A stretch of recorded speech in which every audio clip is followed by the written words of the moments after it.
Bismillahirrahmanirrahim. Faslun ariyataji pasal alladzi la yafturu ari nu teu matak ngabatalkeun mimma tina perkara yasilu anu dugi ma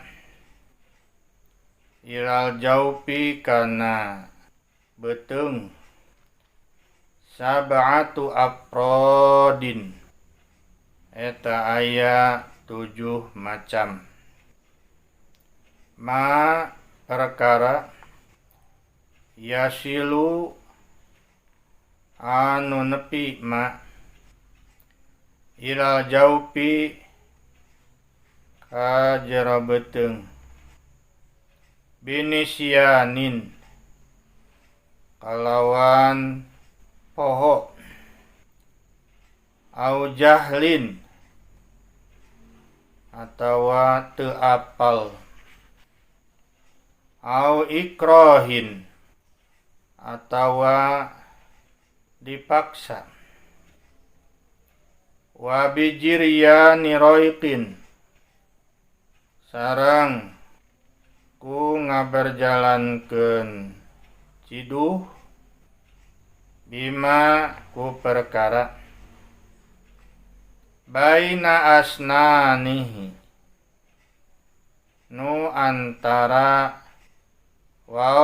waosna wa qad ajaza sareng nyata sesah tanapi lemah sesah an majjihi tina ngaluarkeun ciduh li uzrihi karana uzurna wa ma sareng perkara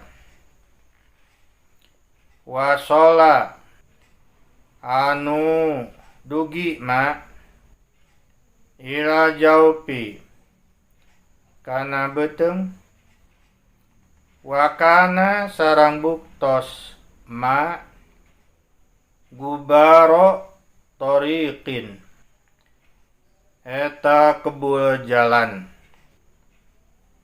wama sarang perkara wasola nudugi ma ilaihi kana jawab wakana sarang buktos ma gurbalata daqiqin eta tiupan tipung auzubaban atanapi lalur toiron anu hiber au nawau atawa sabangsana.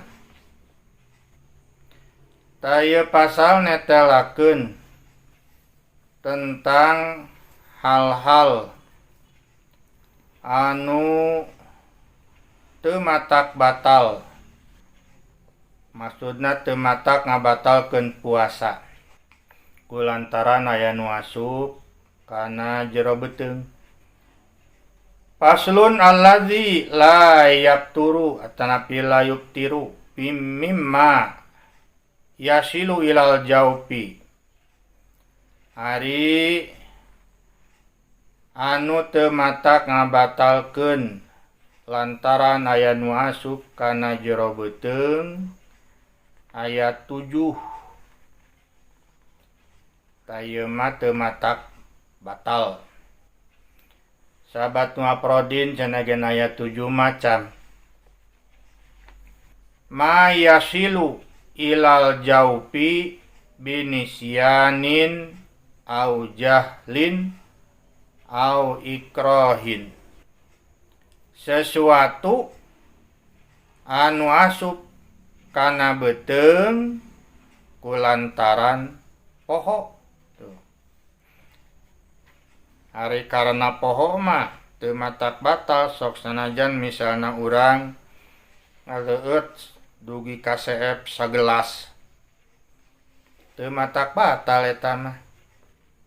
Nah sabab eta mah di luar kemampuan ari pohonnya, di luar kemampuan urang. Atanapi karena bodoh teu apal gitu. Ari sugan teh teu matak batal ieu teh. Misalna ngasupkeun ayo we ngalomotan curug gitu. Ngalomotan curug sugan teh teu matak batal. Nepi ka aya nu asup ka jero beuteung. Atawa dipaksa kudu naon, kudu batal. Bari jeung hate-hatena ternyata urang mah teu menghendaki gitu ceuk hate oge. Ngalamun kitu mah karna nu maksa bari hate mah bunga. Da eta mah justru jadi naon? Jadi matak ngabatalkeun atuh sok sanajan dipaksa bari urangna aya seret manya. Aya ser gitu, aya hasrat naon, nya aya hasrat buka gitu, tahu aya hasrat ngadahar eta barang tanapi tuangeun itu.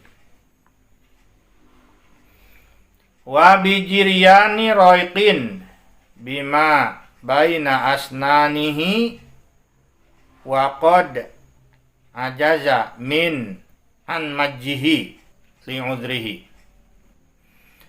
Jeung kulantaran ngaberjalankeun ngalirkeun ciduh di antara dua gigi-gigina. Kapan aya aliran ciduh lin dina baham teh gitu. Tah teh jadi dialirkeun itunya melalui sela-sela gigi. Memang seueur gitu, ari saeutik mah teu jadi masalah. Tapi hese dikaluarkeunana teh gitu sulit sareng kulantaran jadi memang meureunnan kurang mampu alatan teu damang misalnya nya. Tadi dia di alasanana kan li udrihi karena uzurna gitu. Dai saeutik mah teu jadi masalah misalna lamun seueur ieu mah gitu. Kapan lamun saeutik matak batal jadi bingung ka urang ge hese kan. Tuh sabab aliran ciduh teh kanggo memperlancar tiasa kana pernapasan oge nya. Pan lamun kudu kering mah dina baham teu aya aliran ciduhnya. Aduh atuh. Jadi susah urang teh tangtos bakal ngemekan ge hese. Wa ma wasala ilal jaufi wa kana gubarotoriqin.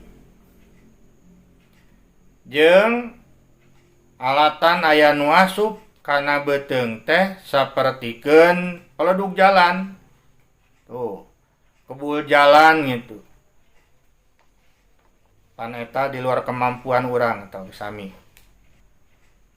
Komo lamun aya angin ageung mah nya. Hese kan urang oge. Sok sanajan misalna nge masker anu sum ngasker. Da kemungkinan wae kan asup gitu dina masker teh. Da masing teu nganggo masker oge kitu ari kitu kajadianana mah teu matak ngabatalkeun. Wa ma wasala ilaihi wa kana gurbala tadaqiqin. Aya sesuatu nu asup kana beuteung misalna nya urang keur napian tanapi ke nyaring tipung itunya. Kapan ari nyaring tipung mah pastinya aya kebulna teh kan. Nah, kebulna teh aya. Tata jadi masalah memang lamun teh amah aya anu hiber gitunya. Kahirup. Nya, kahirup gitu. Teu matak batal. Au dubaban ta'iron au nahwahu. Atanapi aya laleur anu hiber atawa sabangsana gitunya. Ai urang teh upamana eukeur kabeneran calangap gitu. Eta mah bade heuai kulantaran ditutupnya. Atanapi eukeur siap-siap bersin misalna. Ta eta teu matak batal lamun teh mah asup gitu nepi ka jero beuteung ka naon nya kalah ka makan gitunya teu matak batal eta mah lantaran naon lah udah di luar kemampuan eta mah. Wallahu a'lam bishawab. Allah anu maha uninga kana bener. Tak kemungkinannya dina nerjemahkeun atanapi naon gitu ngairoban itu anu salah. Jadi eta menyakeun ka Allah. Allah anu maha uninga anu bener mah gitunya. Ta akhirna nas'allahal karim bijahi nabiyil wasim ayyukhrijani minad dunya musliman. Urang sadaya nyuhunkeun ka Allah anu maha murah ku kaagungan nabi anu pangsae-sae akhlakna anu pangsae-saena akhlakna. Mudah-mudahan anjeunna ngaluarkeun abdi ti dunya bari kaayaan Islam. Nya kitu deui henteu ka abdi wungkul oge wawalidaya kapun bapa kapun biang. Mudah-mudahan kenging pangampura wa ahibbai sareng ka para anu dipika cinta ku abdi sareng anu mika cinta abdi. Waman ilayya intama sareng jalmi-jalmi anu bernasab anu berpencakaki ka abdi. Wa yaghfirli walahum mukhamatin walumaman. Sareng mugi Gusti Allah ngahampura ka abdi sareng ka aranjeunna baik dosa ageung atanapi dosa alit. Wa sallallahu ala sayyidina Muhammad ibn Abdullah bin Abdul Muttalib bin Hasim bin Abdi Manaf. Sareng muga-muga Allah maparin rahmat ka junjungan abdi sadaya